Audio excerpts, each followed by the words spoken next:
Bonsoir mes chers amis, ou bonjour, dépendamment de l'heure où vous allez écouter cette émission. Et c'est une deuxième partie d'une émission que j'ai déjà faite.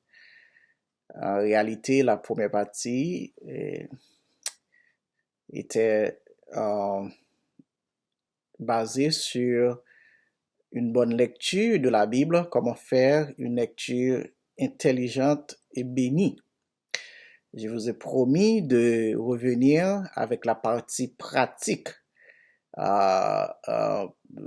cette présentation et c'est ce que je vais faire aujourd'hui. Juste avant d'avancer, je vais prier le Seigneur et pour lui demander son aide. Éternel notre Dieu, nous te bénissons, nous te glorifions. Nous te disons merci pour toutes les richesses et les bénédictions qui sont l'objet de ta part.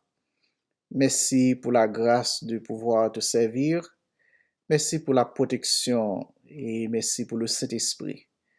Pendant que nous allons faire cette présentation, nous te demandons, notre Dieu, de guider nos pensées, nos paroles, afin qu'elles puissent servir à édifier et à fortifier les autres. Nous réclamons ta grâce, nous t'en prions dans le nom de ton Fils, Jésus-Christ. À lui seul soit la gloire, l'honneur, la puissance au siècle des siècles. Amen. Aujourd'hui, nous allons faire la partie pratique de cette présentation, comme je viens de vous dire. Mais nous allons surtout nous centrer sur un texte biblique que beaucoup ont utilisé pour dire que la Bible enseigne le salut par les œuvres, ou bien que nous devons lutter pour être sauvés. C'est le verset 13 du chapitre 24 du livre de Matthieu. Et il se lit ainsi: « Mais celui qui persévérera jusqu'à la fin sera sauvé. » Maintenant, en lisant ce verset, il est facile de venir avec la conclusion que la Bible enseigne, mais c'est clair, c'est celui qui persévère jusqu'à la fin qui sera sauvé. Mais est-ce que ce texte en réalité est en train d'enseigner ce que beaucoup ont enseigné depuis longtemps? C'est ce qu'une bonne lecture biblique nous permettra d'élucider. Quand nous faisons une lecture biblique intelligente, et cela nous permettra d'éviter des erreurs d'interprétation qui peuvent causer des dégâts extraordinaires. Juste avant d'avancer dans le texte, il y a 3 choses que vous devez comprendre en lisant la Bible. Vous devez comprendre que Dieu, en écrivant la Bible ou bien en donnant l'inspiration de sa parole, il vise 3 destinataires. Il y a d'abord le peuple Israël, il y a les païens et il y a aussi l'Église. Et il paraît que Dieu a un plan différent pour chacun de ces entités. Cette compréhension nous permettra de comprendre en lisant la Bible à qui cette partie de la Bible s'adresse-t-elle. Et si nous ne comprenons pas cela, nous allons mettre toutes les Écritures dans le même basket. À ce moment-là, nous allons causer des dégâts d'interprétation graves. Ici, dans la Bible, Dieu a un plan pour chacun de nous. Alors, à chacune de cette entité-là, Dieu a un plan pour l'Église, il a un plan pour les païens et il a aussi un plan distinct pour le peuple Israël. Le plan de Dieu pour l'Église est différent du plan qu'il a pour le peuple Israël. Le plan de Dieu pour le peuple Israël est différent du plan qu'il a pour les païens. Et c'est clairement exprimé dans les Saintes Écritures. Dans Matthieu chapitre 24, il faut commencer par le commencement afin d'observer le texte pour arriver à mieux comprendre ce que le verset 13 est en train d'enseigner. Dans le verset 1er du chapitre 24, comme Jésus s'en allait au sortir du temple, ses disciples s'approchèrent pour lui en faire remarquer les constructions.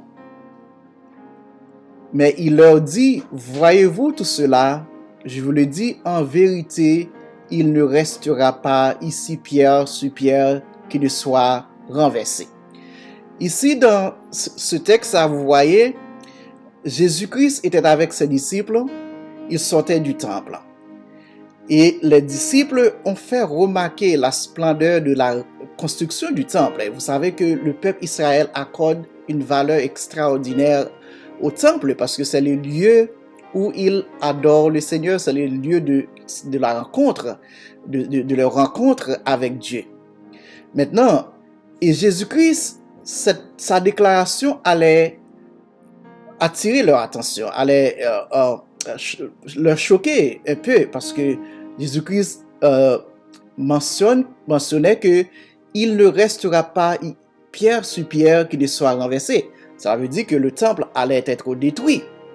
Maintenant, puisque cette déclaration attire leur attention, ils vont retourner avec des questions pour pouvoir être enseignés mieux de ce que Jésus-Christ voulait dire.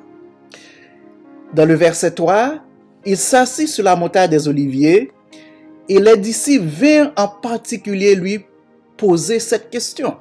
Vous voyez, ça les intriguait. Puisque cela les intrigue, ils revenaient à Jésus-Christ pour lui poser une question. Dis-nous, quand cela arrive-t-il et quel sera le signe de ton avènement et de la fin du monde? Maintenant, l'esprit de la question des disciples, c'est que puisque le temple allait être détruit, dans leur pensée, un tel événement doit être arrivé à la fin du monde.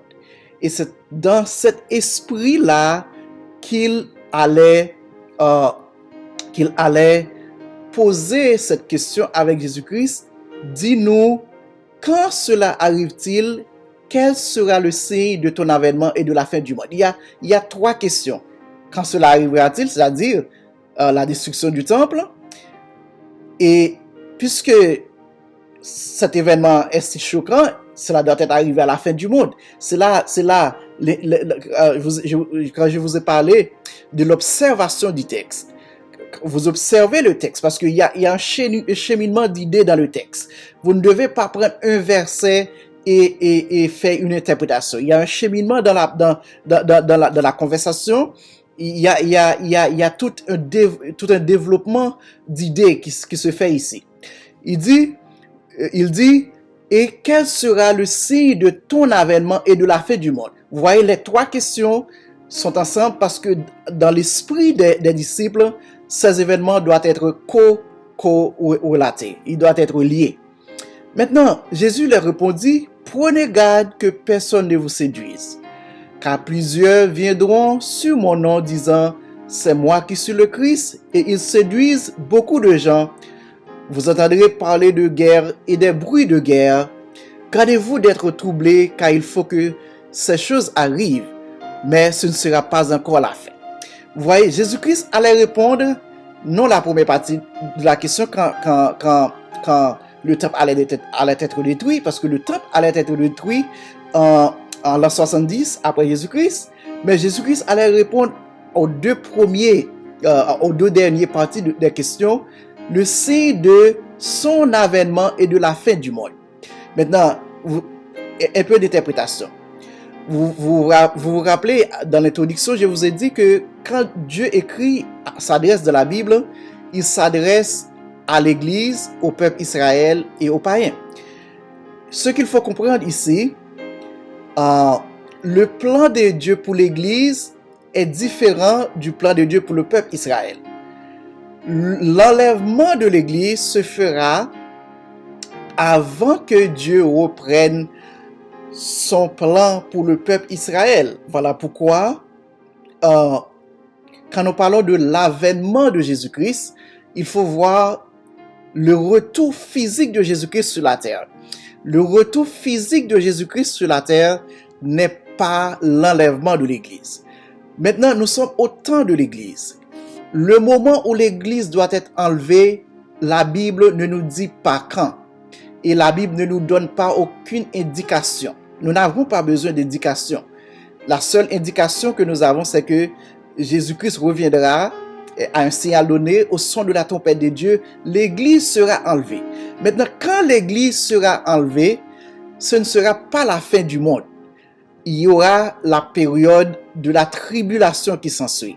Maintenant, les événements que Christ parle ici, l'avènement que Christ parle ici, il parle de son retour physique sur la terre. Cet événement aura rapport à la période de la tribulation et au programme de Dieu pour le peuple Israël. Parce que Dieu est en train d'accomplir son plan pour l'Église aujourd'hui avec l'Église. C'est pas avec le peuple Israël. Maintenant, le plan de Dieu pour le peuple Israël est en mode de pause. Si vous voulez, il faut que l'Église soit enlevée pour que Dieu reprenne son plan pour le peuple Israël. Maintenant, quand Jésus-Christ enseigne ici, il dit, et beaucoup viendront en mon nom disant, c'est moi qui suis le Christ. Il parle ici de la personnalité de l'Antéchrist qui doit venir pendant la période de la tribulation. Il dit, gardez-vous d'être troublés. Il faut que ces choses arrivent, mais ce ne sera pas encore la fin. Comprenez bien, il dit que ces choses arriveront, mais ce ne sera pas encore la fin. Une nation s'élèvera contre une nation, un royaume contre un royaume. Il y aura en divers lieux des famines, des tremblements de terre. Tout cela ne sera que le commencement des douleurs. Alors, on vous livrera au tourment et l'on vous fera mourir et vous serez haïs de toutes les nations à cause de mon nom. Alors aussi, plusieurs succomberont et ils se haïront les uns les autres.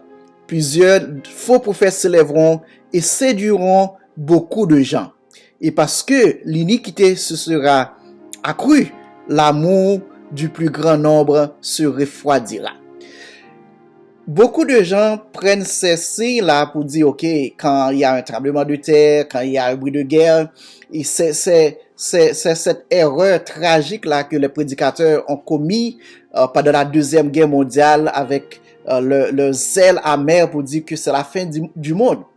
Ici, dans ce texte, Jésus-Christ est en train de parler des signes, des événements concentrés qui auront lieu pendant la période de la tribulation. Il y avait toujours de la guerre dans le monde, il y avait toujours des famines dans le monde. Depuis le monde est monde, ces choses-là existent.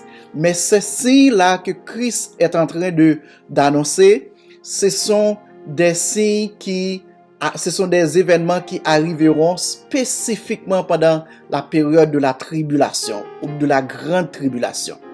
Alors, il y a des préparations et nous ne disons pas qu'il n'y avait pas de préparation. Il y a encore de l'Antéchrist. Apôtre Pierre l'a souligné, l'Antéchrist est manifeste. Mais pendant la période de la tribulation, l'Antéchrist s'incarne un personnage. Et il y a des gens qui sont des manifestations de l'Antéchrist aujourd'hui, qui opèrent des miracles, qui font des prodiges, qui attirent beaucoup de gens par des mensonges et des faux miracles et des miracles. Et ils sont encore aujourd'hui dans le monde, mais ce que Christ est en train d'annoncer ici sera spécifiquement, un rapport spécifiquement à la période de la grande tribulation.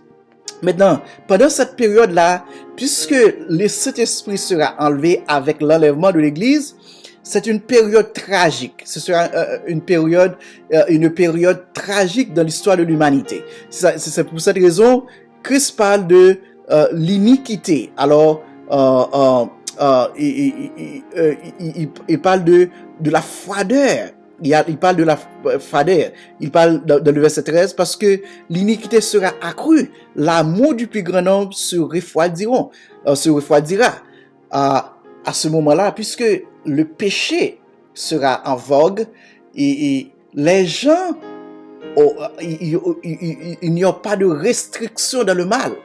C'est ça. Il n'y a pas de restriction dans le mal.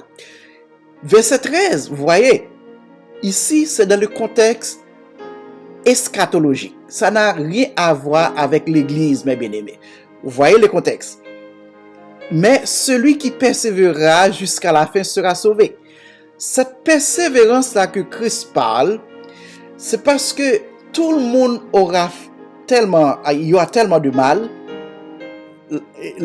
Il parle de l'amour du plus grand nombre qui se refroidira. Cela veut dire que il y aura le mal partout dans le monde. Tout le monde se lancera dans le mal.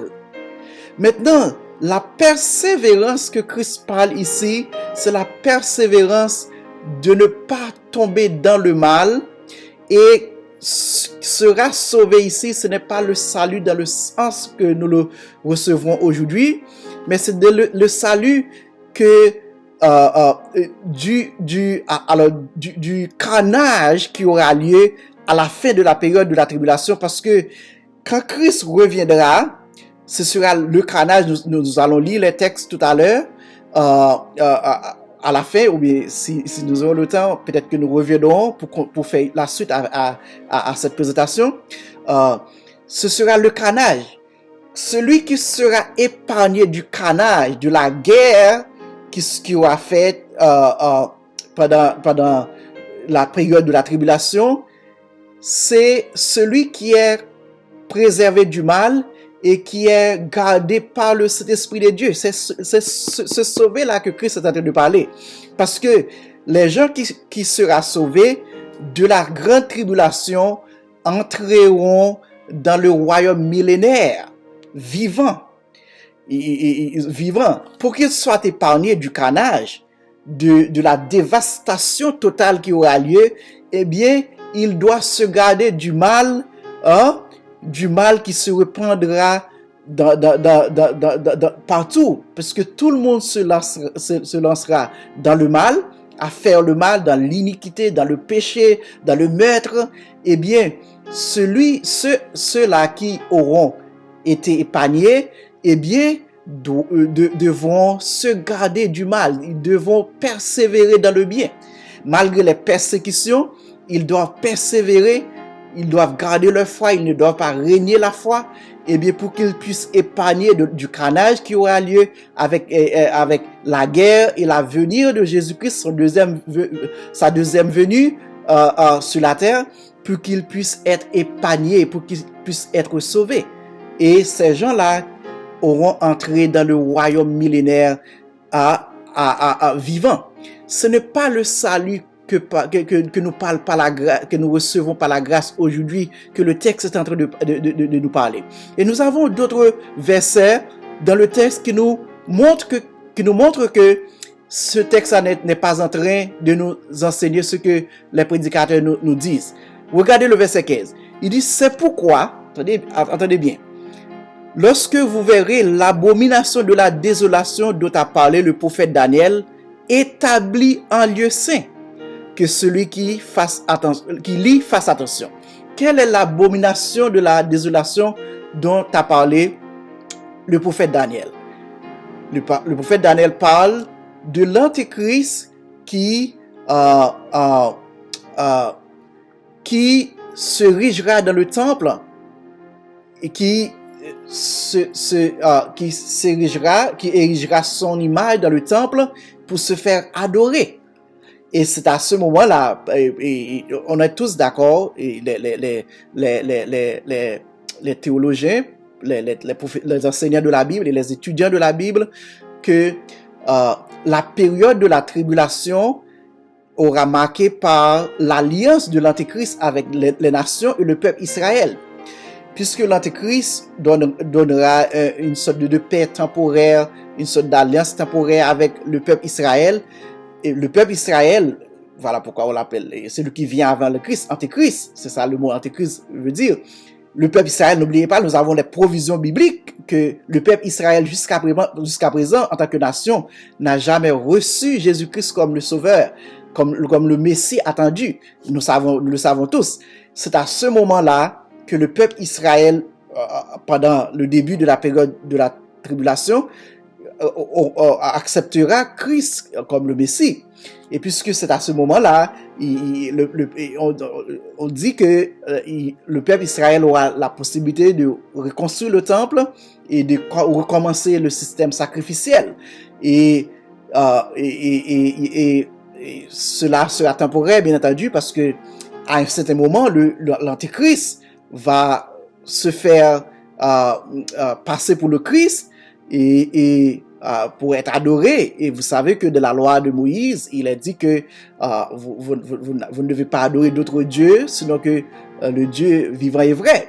Et c'est à ce moment-là qu'il y aura une interruption de cette alliance-là, et il y aura une vague de persécution, etc., contre le peuple Israël.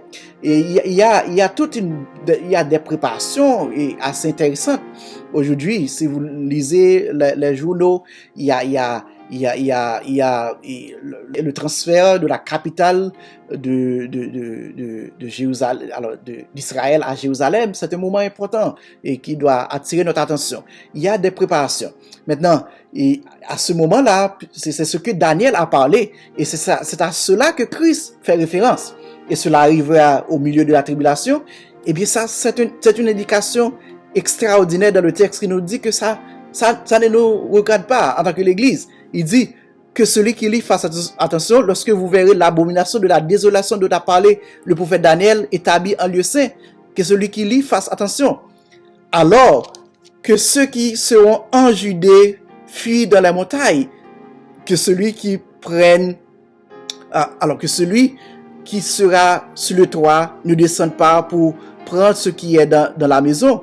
Et que celui qui sera dans les champs ne retourne pas en arrière pour prendre son manteau. Malheur aux femmes qui seront enceintes et celles qui allaiteront en ce jour-là.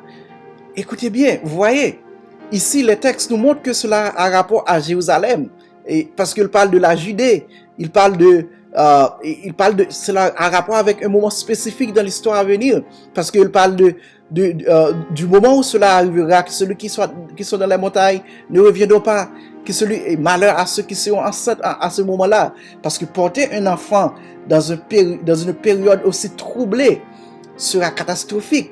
Ce sont des choses littérales. Ces choses-là n'ont aucun rapport avec nous autres, l'Église aujourd'hui. Mais bien aimés, je vous conseille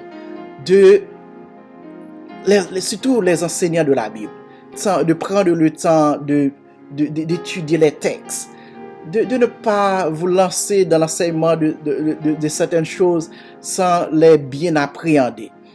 Il y a la Bible, il y a beaucoup de livres aujourd'hui qui sont là. Il y a des gens que Dieu ont déjà utilisés.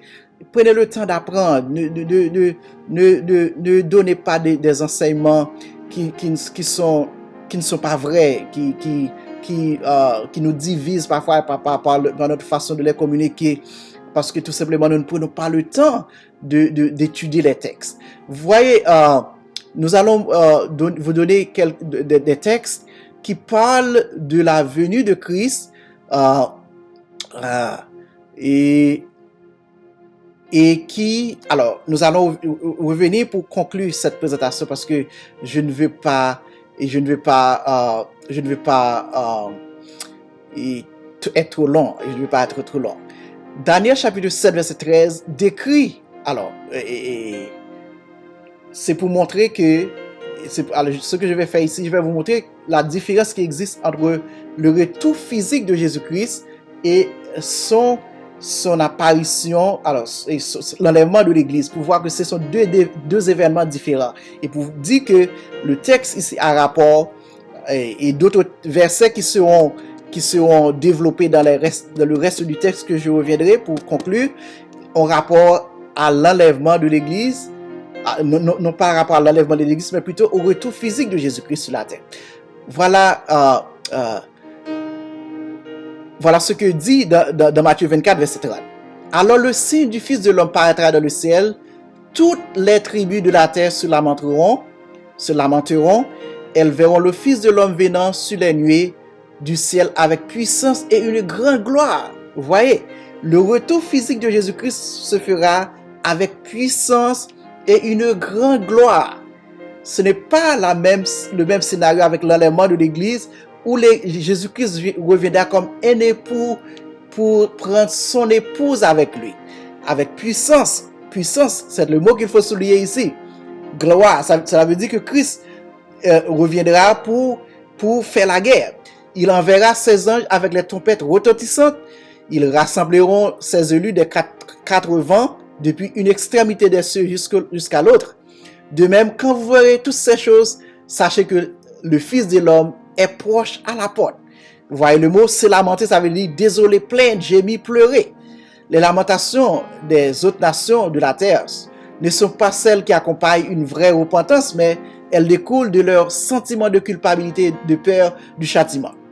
Voilà quelques textes qui décrivent le deuxième retour de Jésus-Christ sans se référer à l'enlèvement.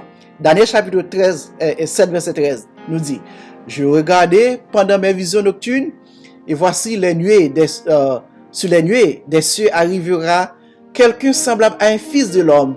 Il s'avançait vers l'ancien des jours, et on le fit approcher de lui. On lui donna la domination, la gloire et le règne. Et tous les peuples des nations et les hommes de toutes langues le serviront. Sa domination est une domination éternelle qui ne passera point, et son règne ne sera jamais détruit. Zacharie 12, 10 nous dit: alors je reprendrai sur la maison de David et sur les habitants de Jérusalem un esprit de grâce et de supplication. Ils tourneront les regards vers moi, celui qu'ils ont percé, ils pleureront sur lui comme on pleure sur un fils unique, ils pleureront amèrement sur lui comme on pleure sur un premier-né. N'oubliez pas, l'objectif de la grande tribulation, c'est de ramener le peuple Israël vers Dieu.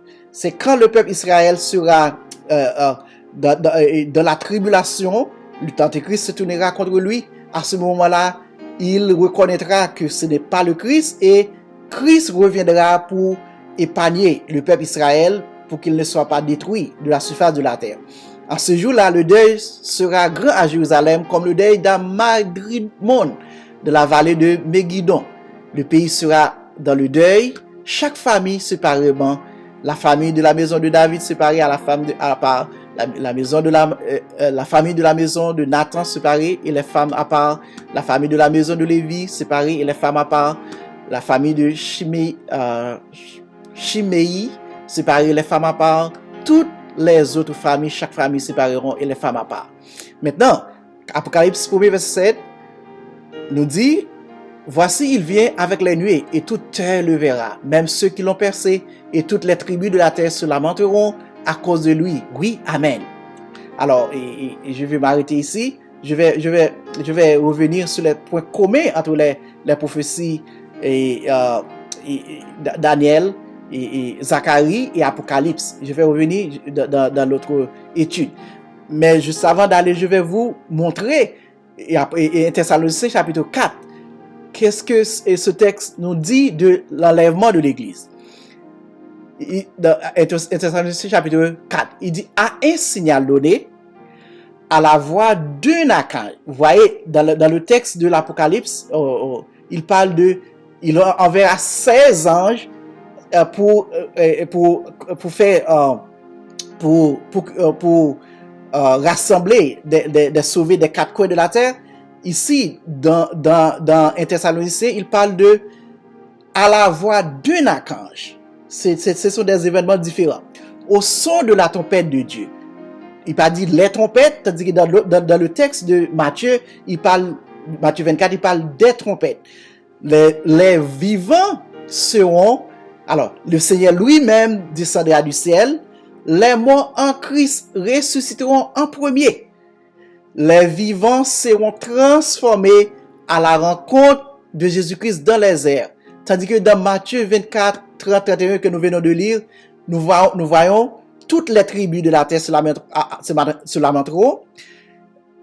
Cette description-là est différente de la description que nous donne 1 Thessaloniciens chapitre 4 et 1 Corinthiens chapitre 15.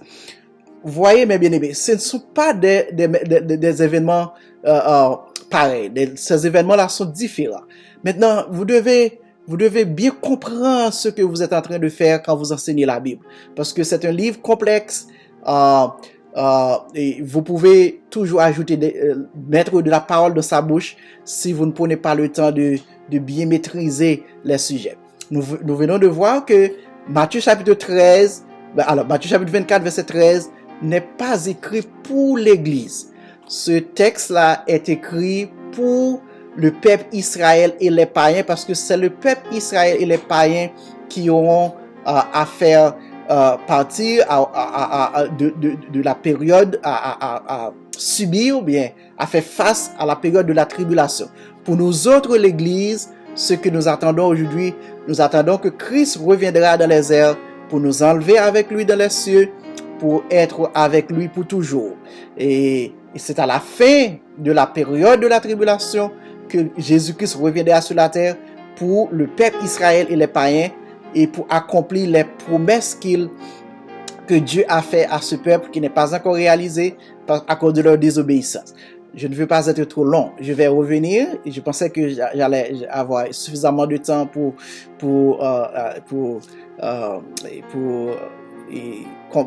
disons, assimiler tout ce que je voulais, mais c'est pas possible. Je ne vais pas être trop long de la présentation. Je vais revenir pour conclure avec cette présentation. Et en attendant, nous voulons vous remercier d'avoir pris le temps de partager ce moment avec nous. Et je vous demande aussi de supporter ce ministère et ce channel et Pasteur Daïti Ministry en abonnant avec nous et de partager aussi nos présentations et de permettre aux frères et sœurs et aux amis d'en bénéficier. Merci de votre temps. Et c'était votre frère, Pasteur Laurent d'Haïti. Je suis là, c'est pas pour... je fais cette présentation, c'est pas pour semer la discorde, mais c'est pour apporter de la lumière. C'est parce qu'il y a beaucoup de gens qui sont encore sous le poids de leur culpabilité, pensant que c'est à eux de se battre, de lutter, de faire descendre le monde sur terre, le ciel sur la terre pour être sauvé. C'est-à-dire que la Bible nous dit, en Éphésiens chapitre 2, versets 8 et 9, c'est par la grâce que vous êtes sauvés, par le moyen de la foi. Et cela ne vient pas de vous, c'est le don de Dieu. Ce n'est point par les œuvres afin que personne ne se glorifie.